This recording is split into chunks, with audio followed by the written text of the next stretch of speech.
Hey everybody, back at you with a portfolio update. It's been a little bit, so let's go ahead and get you caught up. But first, if you guys are new to the channel, thanks so much for tuning in. My name is Wayne. And just a few years ago, I retired after a career in law enforcement. Now, admittedly, I do have a few regrets, financially speaking, leading up to that retirement. And it comes down to two basic concepts. I wish I had saved more money and I wish I had invested, period. In fact, the first investment I ever made in an actual stock was a year after I retired in 2021. But that's okay because I've gone back to work full time, and today I am investing 100% of my retirement income, which is about $106,000. Now that $106,000 I am spreading across different brokerage accounts.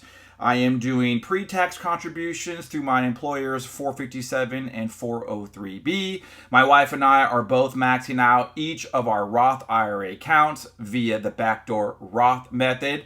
And if you guys have been tuning in even for a short amount of time, you know on a daily basis, I am funding my M1 portfolio by contributing $125 every single day, rain or shine, Monday through Friday. That's about $30,000+ every year. Let's go ahead and get you caught up on the M1 portfolio because I have made some recent changes. And the theme of those changes have been me focusing in on compounding annual growth rate. One of the things, admittedly, I have done in the past few months is chase yield. But as I've begun to keep my long-term slice funded properly, I've really been trying to fine-tune the amount of positions that I have within that long-term slice, but also focusing in not necessarily on yield, but that CAGR. So let's go ahead and show you guys the recent changes. Now, the last update I gave you for my M1, I had 17 positions. Today, I still have 17 positions, but I made a couple of changes. Let's go ahead and take a look here at the spreadsheet. Now, this is only the positions within my long-term hold slice, and I'm going to go ahead and get right into it. I sold out of two positions. Specifically, I sold out of Coke, and I sold out of ExxonMobil. Now, nothing against Coca-Cola or ExxonMobil, but ultimately, if we take a look here at the CAGR chart, now again, this percentages represents each of the stock's 5-year average CAGR.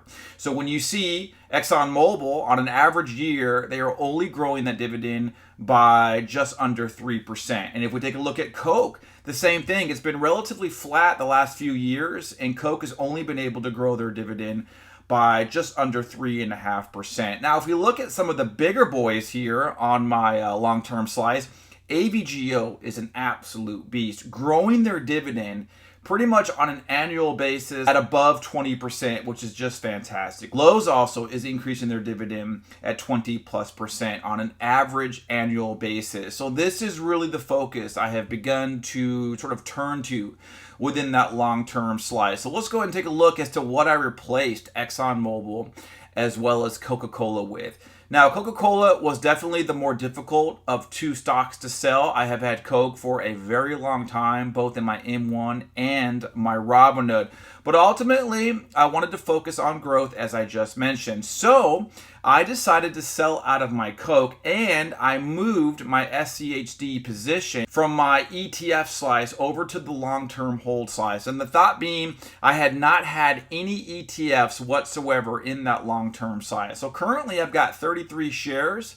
And my cost basis on those 33 shares is $76.14. So clearly right now, it is a good time to buy and average down. The second position that I added to my long-term slice within M1 after I got rid of ExxonMobil was VDE. Now, VDE is the Vanguard Energy Index Fund. And this was kind of a no-brainer for me. If we take a look here at ExxonMobil, notice that the 5-year CAGR growth was 2.89%. And again, I liked holding on to ExxonMobil. I had no problems with going long on ExxonMobil, but ultimately I wanted to focus on that growth. Let's go ahead and take a look here at the Vanguard Energy Index Fund. And if we look at the holdings, take a look here at the top 10 holdings.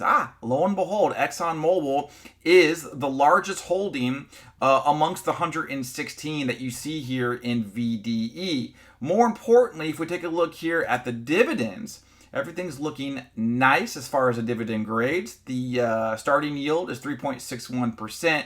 But this right here was the game changer for me. The 5-year growth rate on this was 9.34%. So to me, it was a win-win. Yes, I got rid of ExxonMobil as an individual stock, but I'm still exposed to ExxonMobil within VDE. And if we look here at where I'm at today, this is going to be my annualized dividend income for those particular stocks that are in the long-term slice. Remember, every time you see these amounts of 839 or 905 or 951, this is not monthly dividend income.